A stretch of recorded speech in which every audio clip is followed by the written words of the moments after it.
trouble. It's another Chevrolet. It's Rickard Rydell. Rob Huff has dropped back a little, and Rydell is now the man on the charge. So Rydell's slicks are coming in, and coming in hard. 1:43.9 his last lap, 1:47.9 for the race leader. So Rydell much quicker. He's 4 seconds a lap quicker than the race leader, his own teammate Nicola Larini. Surely are we going to get a podium full of Chevrolets? Yes, he's gone by Thompson, and he will gobble up Coronel. It's a front-wheel drive slick-shod cars track right now, and again it's going to be 2 laps too short to save the BMWs, but Rydell may yet be on the podium, may yet make it a 1-2-3 for Chevrolet. Larini and Menu, this is the battle for third. Coronel third. Rydell was 5th at the line, he's 4th now, and he'll be 3rd surely by the end of this lap.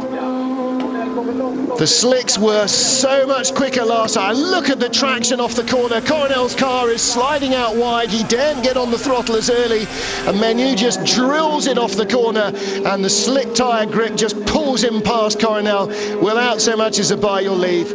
So it is now Chevrolet 1, 2, 3. After sacrificing a place in the points in race 1 for the team, Rydell is going to be on the podium in race 2. Well, now with Huff down in the points but unable to contest, Rydell is free to drive up to 3rd place. What he will not do is take championship points away from his teammates. Look at Montero now all over the back of Rob Huff. These were the guys that were 1st, Huff, and 2nd, Montero in race 1, and Montero desperately wants to work his way back into it. He's got slicks on. Huff doesn't want to let him through, of course, because these guys are battling in the championship, but he can't help it. There's nothing he can do. Montero can drive inside, outside, underneath, over the top, whichever way he wants. Last lap, Chevrolet 1, 2, 3. Slickshod Rydell will be the rear gunner. He'll hold off Coronel or anybody else who gets close to his teammates in front. And I don't think the Menu is now in the position to make a pass. And Larini is out front and on his own.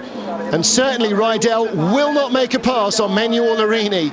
He really won't, because although he's happy to defend and happy to pass all the other cars in the field, he will not take championship points away from these 2 guys. Well, Rydell on the inside of Menu. No, Rickard, no.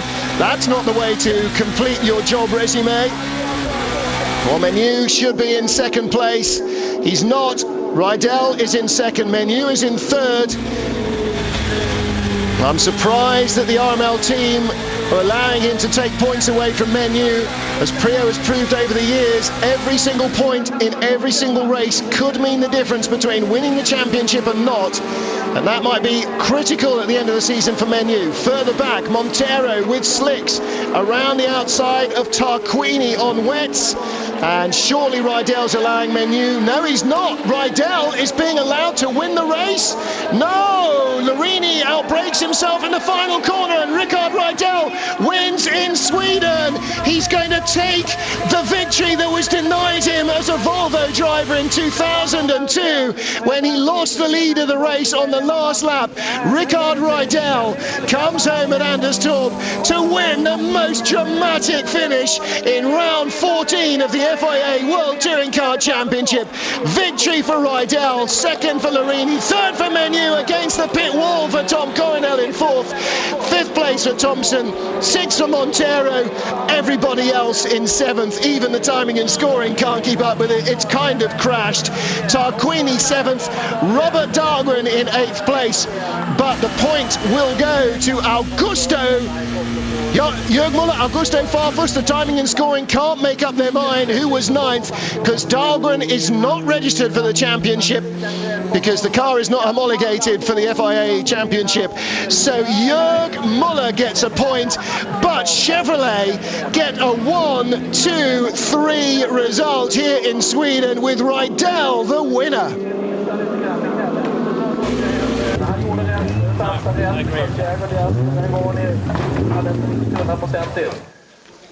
Well, here's how it happened then. Ricard Rydell on the outside, Nicola Larini on the inside, Larini on tired wet weather tyres, Rydell on slicks, dives through to take the lead of the race. And if Chevrolet lose the championship by 1 point, then everybody will remember this race. But for Rydell, it is a huge win at home. Ricard Rydell, your comeback with a win. What a race.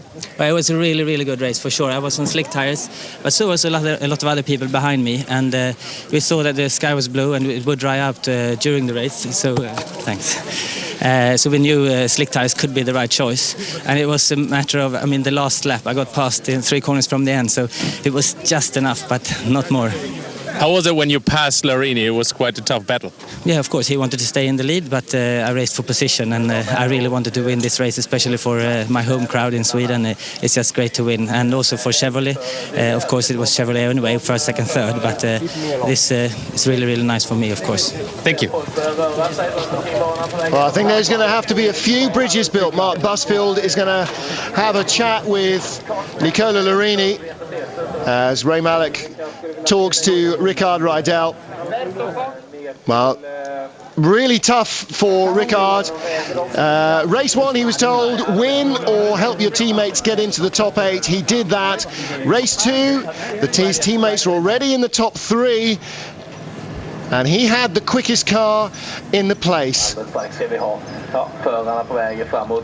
I know for a fact that quite clearly Nicola Larini did not approve of Ricard going by and winning the race, and I think that maybe Alain Menu would be looking at the long game as well and wondering whether that was a great choice. Don't forget, Menu and Larini 5th and 6th in the championship, 18 and 19 points behind Jörg Müller before this race. All right, they've outscored Jörg by a lot, but one of them could have had 10 and the other one 8 instead of 8 and 6.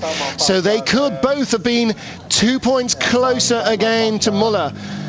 And at the end of the championship, that could be very, very important. And as we know, this is expected to be a one-off for Rydell, so his 10 points effectively are wasted. Chevrolet get them anyway.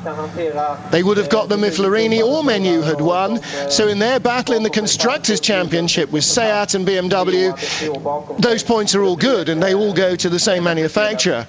But it's the Drivers' title that is going to be so difficult to win, and has always been so difficult to win, and you can't afford to have non-championship contending teammates taking points away from you. And that's why Larini is livid. He has been in this business long enough to understand that the team has to support the championship contenders. And Rydell, it's clear, is not one of those. And without, again, wishing to rain on his parade, it's a great, joyous win for Rydell, but it's already starting to leave a bitter taste in his teammates' mouths, and Larini is all but inconsolable, Menu clearly not happy, and Ricard will feel like a pariah now, a man. Although the team will obviously congratulate him, he'll certainly not be able to talk to Larini on the way home. So Müller then, with he should get a point for 9th place because Dahlgren does not. So I think those scores are wrong. Müller will have 59 points ahead of Farfus and Prio on 56 each.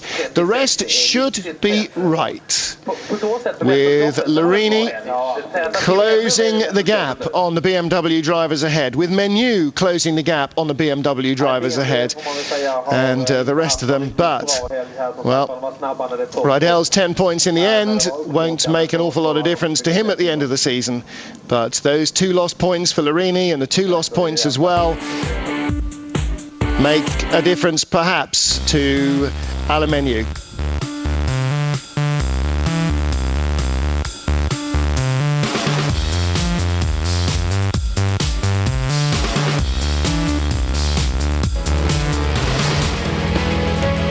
Well, it was certainly a very dramatic weekend here at Anderstorp in Sweden.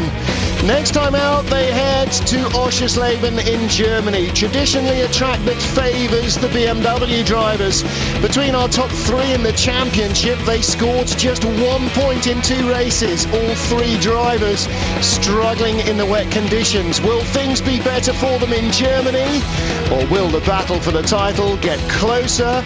Only time will tell.